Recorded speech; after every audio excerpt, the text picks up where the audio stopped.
Hello everyone, this is Alex the Blue Man, and welcome to yet another 2019 movie review. Today, let's take a look at the latest Disney film. Wait, no, not Disney. DC film is what I mean. Shazam, my sixth most anticipated movie of the year.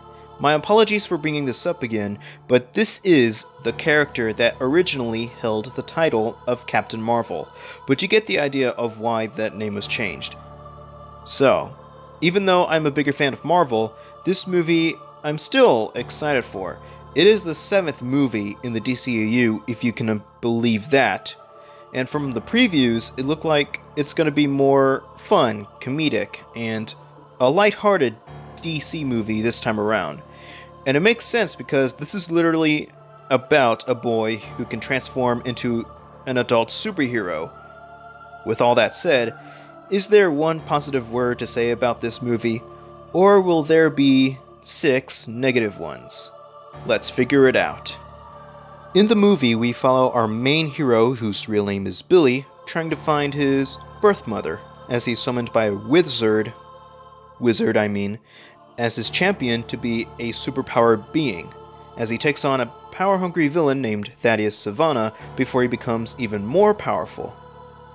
How I could describe this movie is, it found some ways to blend in comedic moments and darker moments into one movie.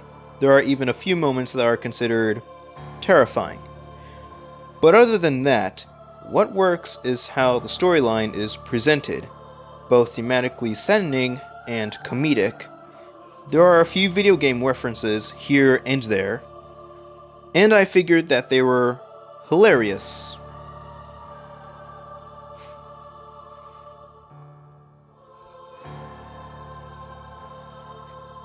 There are a lot of hilarious moments.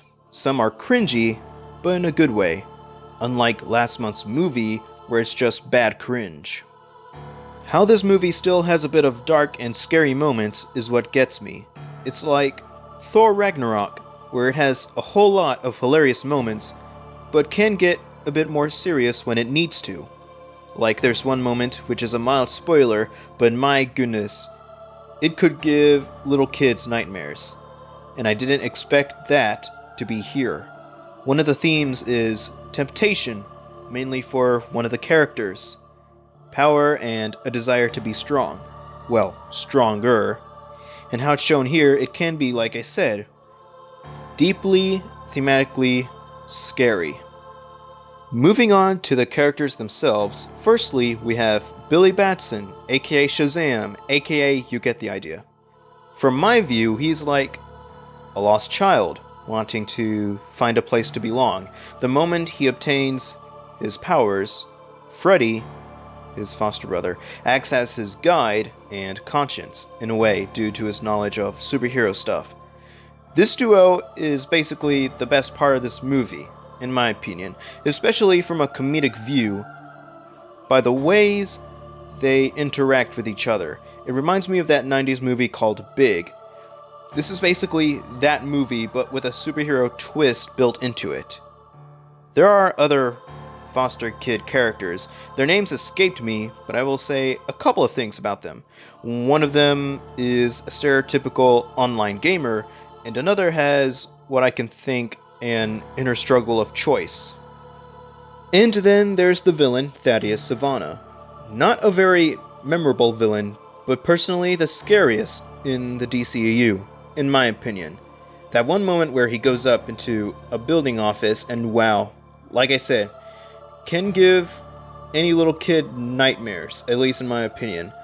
Other than that, it didn't stop the movie from being ultra fun.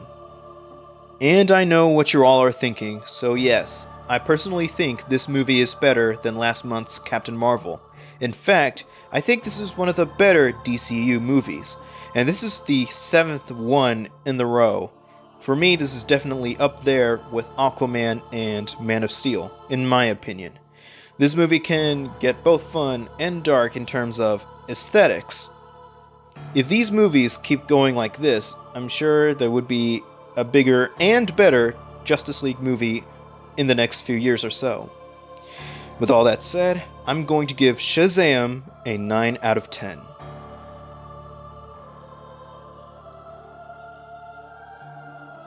Another mild spoiler, but that ending though. I was surprised and awe.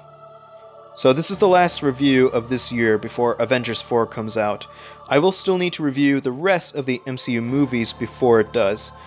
And if that goes by the time of its release, I may have to delay my review for it until I get those videos out of the way. And I hope you all will understand. Thank you, ladies and gentlemen, for watching. Don't forget to like this video, comment down your thoughts on this movie if you've seen it, and as usual, I hope you all have a great, blurific day.